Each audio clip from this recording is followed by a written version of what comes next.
Alors, il arrive un moment dans la vie où nécessairement on va traverser des crises plus ou moins fortes, plus ou moins intenses, plus ou moins longues.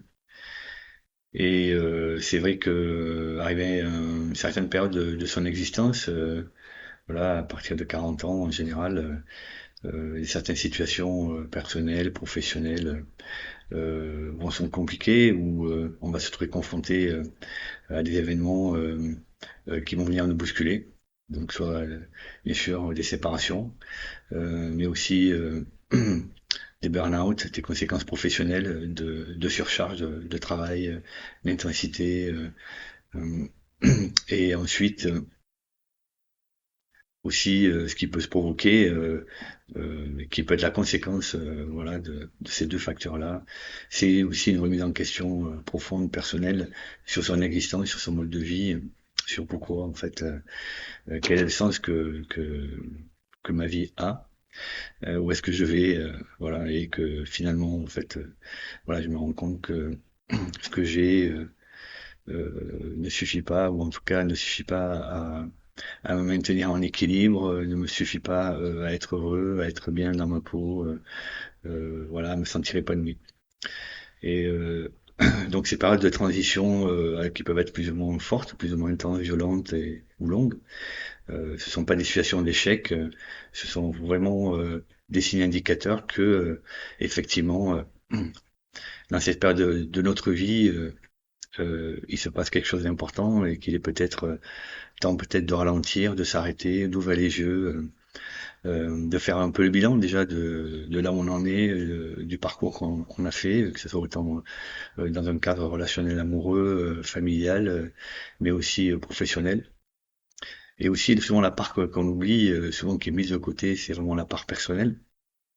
Et c'est vraiment en réalité la plus importante parce que cette part personnelle qui a été négligée, qui a été oubliée, qui a été mise de côté, parce qu'on priorise voilà certaines actions, certains choix, qui soient des choix relationnels pour qu'un couple fonctionne, par exemple, mais aussi des choix un peu d'obligation par rapport à la famille, par rapport aux enfants, par rapport à ces situations qu'on leur endosse, en fait, des responsabilités que l'on porte. Et ensuite, au niveau professionnel, voilà aussi par rapport aux responsabilités et puis les relations avec la hiérarchie, etc. En fait, et la pression qu'on peut avoir dans un travail, les obligations, les comptes qu'on doit rendre. Et aussi, on se rend compte qu'en fait, dans ce monde aussi économique et matériel, tout est lié aux facteurs économiques et ça crée aussi une énorme tension, une énorme pression qui peut vraiment aller se répercuter ensuite sur l'espace familial, l'espace relationnel, voilà. Et ensuite sur l'espace professionnel. Mais bon, c'est l'aspect intérieur, personnel, qui vient émerger, et c'est lui en fait qui va un peu se manifester d'une certaine manière. Et voilà, donc soit c'est soi-même en fait qui faisant cette démarche et qui ont cette révélation, ce réveil, soit c'est la situation, c'est l'autre dans la relation d'amour, par exemple, dans la relation amoureuse, qui va venir créer ce chaos en décidant que voilà tout s'arrête maintenant et que tout ce qu'on a créé ensemble, tout ce qu'on a construit, voilà c'est sur le tapis. Et donc comment je fais avec ces nouvelles conditions, ce nouveau paysage qui s'offre à moi, etc. Et, voilà donc c'est vraiment aussi ce qui émerge voilà dans ces problématiques qu'on va rencontrer, ce qui sont des pratiques de vie extrêmement importantes, même primordiales et qu'on devrait aborder le plus tôt possible dans son existence, pour savoir vraiment où on va, ce qu'on veut, qui on est soi, quelle est notre aspiration personnelle et profonde, ce qui nous anime au fond, mais vraiment dans quelque chose d'intérieur, qui est pas lié en fait conditionnement familial, environnement scolaire, voilà, la projection professionnelle et relationnelle aussi amoureuse, dans lequel en fait, voilà, on peut aller chercher des schémas, on peut y faire des projections, on peut aller chercher la guérison, on peut aller chercher la protection, on peut aller combler des manques et des blessures, voilà. Sauf que dans une vraie réalité qui peut fonctionner, pour que les choses soient vraiment harmonieuses, mais la première chose qu'il faut arriver à faire, c'est être en harmonie avec soi-même. Et pour être en harmonie avec soi-même, c'est une très grande démarche, c'est un très grand travail qu'il faut réaliser, parce que ça se fait pas comme ça. Ça serait, ça serait trop facile et surtout parce ça serait, on le saurait en fait, voilà. Et, et malheureusement, en fait aussi, voilà, tout un mouvement de la société évolue dans le même archétype, dans le même schéma en fait fonctionnel. Voilà. Donc il faut pas attendre des autres d'être aidés pour arriver à se découvrir, à se connaître soi, parce que la majorité des gens n'y sont pas. Et donc effectivement, dans ce cadre relationnel, c'est difficile de soi-même aussi avoir un vrai regard sur soi quand l'autre en face, vous n'avez déjà pas un vrai regard sur lui-même. Donc s'il n'a pas un vrai regard sur lui-même, il peut pas nécessairement, il ne pourra pas en fait aller voir l'autre dans toute sa lumière et de tout ce qu'il est. Donc et c'est pareil pour vous-même.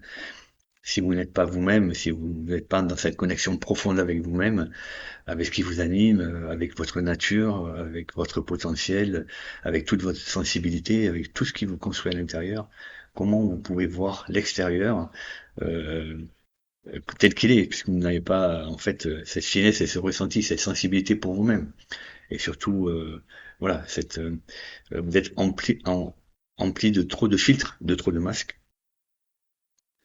Et donc, quand on a des filtres et des masques, nécessairement, on voit pas très bien à travers. On voit flou. Voilà. Et donc, cette vidéo aussi est une vidéo de présentation aussi de ce que je propose, de mes accompagnements. Donc, les soins aussi que je fais en énergétique, en psycho-énergétique et psychocorporel, que vous pouvez aller voir sur mon site internet. Et aussi ces accompagnements que je propose de longue durée, et notamment l'accompagnement en Renaissance, qui est un accompagnement sur 8 semaines. Et je fais aussi un accompagnement beaucoup plus long, euh, sur 6 mois. Et c'est important vraiment de comprendre que dans une démarche euh, au-delà de la guérison, d'une vraie démarche de transformation personnelle, d'évolution, de changement en fait profond en soi. C'est pas un travail qui se fait avec une séance à droite, à gauche, voilà. Comme voilà, j'ai eu beaucoup de clients et de clients qui faisaient ça et ça ne voilà, on essaye des choses, tiens, je fais ci et lui, je fais ci et l'autre, et puis ça fonctionne pas comme ça. Voilà. Parce que la vraie démarche pour de la transformation, vraiment la seule vraie démarche qu'il faut avoir, c'est une démarche d'engagement. Et c'est vraiment un désir profond. Donc euh, voilà. Et comme on dit, Rome ne sait pas faire en un jour. Et donc vous n'allez pas guérir, vous n'allez pas vous transformer en une séance, en une seule fois. Et surtout en papillonnant à droite à gauche. Et donc moi, voilà, je propose vraiment l'accompagnement très structuré avec divers outils, donc la psycho-énergétique quantique, le psychocorporel, la bioénergie, voilà toutes mes connaissances aussi en médecine chinoise. Voilà, et l'appareil aussi que j'utilise, qui a été développé par Stéphane Carlino, qui est l'hémanoscope, qui permet vraiment de faire un bilan psycho-énergétique extrêmement complet où on peut aller voir toutes les mémoires portées, les informations, les qualités, tous les blocages, les limitations, les besoins personnels dans différentes plans et dans différentes voilà comme l'enfance, comme le plan ancestral et aussi le plan spirituel, on a aussi voilà et de pouvoir justement tirer un peu toutes les mailles de cette pelote et pouvoir identifier réellement ben, de quoi en fait on émane. Voilà, de quoi on émane parce que nécessairement en fait on est une empreinte de quelque chose puisque c'est notre ADN qui porte des informations et qui porte des informations notamment en fait de tout notre vécu qui est celui du vécu ancestral. Et donc cette empreinte ancestrale qu'on a en nous est extrêmement importante. Et souvent, c'est l'empreinte négative en fait qui va vraiment avoir une forme de présence beaucoup plus importante que la présence positive. Voilà, donc les manoscopes vraiment permet de faire vraiment avoir cette vision et de pouvoir vraiment décortiquer et aller chercher dans les détails avec des informations qui sont vraiment souvent extrêmement bluffantes, dans lesquelles on peut découvrir des secrets de famille, des secrets personnels, voilà, des choses qui sont arrivées dans des moments où on n'est plus la conscience, où on a perdu la mémoire, où on a oublié. Voilà. Donc ça c'est pour cette partie-là. Et donc cet accompagnement que je fais sur 8 semaines pour l'accompagnement Renaissance, voilà, intègre vraiment divers outils d'accompagnement. Voilà, tous les outils que je maîtrise depuis longtemps.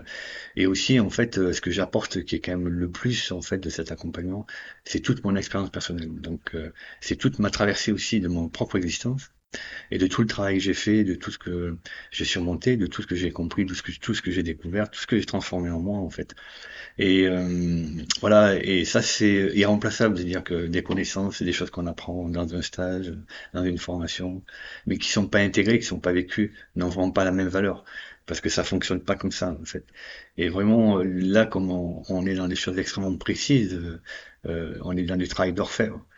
Et donc, si vous n'avez pas cette conscience, ce derrière et cette expérience, parce que c'est l'expérience qui fait qu'on a l'information, qu'on a la compréhension, qu'on a le chemin, qu'on a la vision, c'est très très important. Et donc, voilà, mon expérience en fait, qui est là en fait, qui est permanente, parce que c'est pas l'expérience d'un temps, c'est l'expérience d'un instant présent, c'est-à-dire que là où j'en suis aujourd'hui, encore, et de tout ce cheminement, toute cette connexion, toute cette présence que je mets au service en fait de mon travail et des gens que j'accompagne. Voilà, et donc c'est un travail d'accompagnement, voilà, que vous pouvez retrouver sur mon site internet en détail, avec beaucoup d'interactions, beaucoup de supports, voilà, beaucoup d'échanges aussi, ça c'est très important, voilà, et qui se fait qui peut se faire totalement à distance et qui peut se faire en mix distance et présentiel. Voilà, donc je vous invite à aller voir mon site internet sur www.jerome-rochelle.com et puis voilà, de prendre contact avec moi et je serai ravi de pouvoir échanger avec vous, de pouvoir discuter, savoir où vous en êtes, ce dont vous avez besoin, parce que vraiment aussi l'accompagnement, ce que je propose est un accompagnement totalement personnalisé, structuré, mais personnalisé, c'est-à-dire que vraiment c'est vous, voilà, vous où vous en êtes, par quoi vous êtes passé, qui vous êtes, où vous voulez aller, ce dont vous avez besoin, qu'est-ce que vous souhaitez en fait aussi dans votre vie, qu'est-ce que vous souhaitez aussi pour vous-même maintenant, voilà, dans cette grande transformation, pour vraiment aspirer à être vraiment le plus proche de qui vous êtes et vivre dans cette voilà, dans une existence beaucoup plus sereine, beaucoup plus en paix, plus tranquille, voilà, et avec plus d'amour, parce que vraiment la chose qui est vraiment importante en fait, c'est pas véritablement d'aimer ou d'être aimé, c'est la qualité de l'amour. Et la qualité de l'amour est quelque chose qui ne peut être touché, qui ne peut être atteinte, qui ne peut être rejointe, qui peut être partagée, rencontrée, que parce que cette sensibilité, cette capacité de pouvoir voir toute la trame, toute la voilà, comme un arc-en-ciel en fait, de cette énergie, il faut la posséder en soi en fait, il faut l'émaner en soi. Voilà. Donc c'est vraiment cette qualité d'amour qu'il faut vraiment travailler en soi. Et en travaillant cette qualité d'amour en soi, qui n'est pas une quantité d'amour ni voilà un amour que qu'on va aller chercher parce qu'on en a besoin ou répondre aux besoins de l'autre. Et dans cette qualité d'amour qui est extrêmement, qui amène énormément de profondeur. Et cette qualité d'amour aussi euh, fait que elle nous, elle nous nourrit en fait. Elle nous nourrit, elle nous expanse, elle nous guide et elle nous guide aussi sur le bon chemin et aussi sur les bonnes rencontres, que ça soit dans les rencontres amoureuses, mais aussi dans les rencontres professionnelles et dans les rencontres de la vie en général. C'est-à-dire que on va rencontrer, quand on est dans cette qualité de l'amour, on ne rencontre que des gens qui sont aussi dans la qualité de l'amour. Et donc, on arrive maintenant à entrer après dans des qualités de relations, dans des qualités de relations amoureuses, dans des qualités de relations professionnelles, qui n'ont rien à voir avec celles d'avant et qui sont d'un tout autre niveau et qui vibrent différemment et qui apportent des choses beaucoup plus profondes, beaucoup plus complètes pour soi. Voilà. En tout cas, je vous souhaite à très bientôt.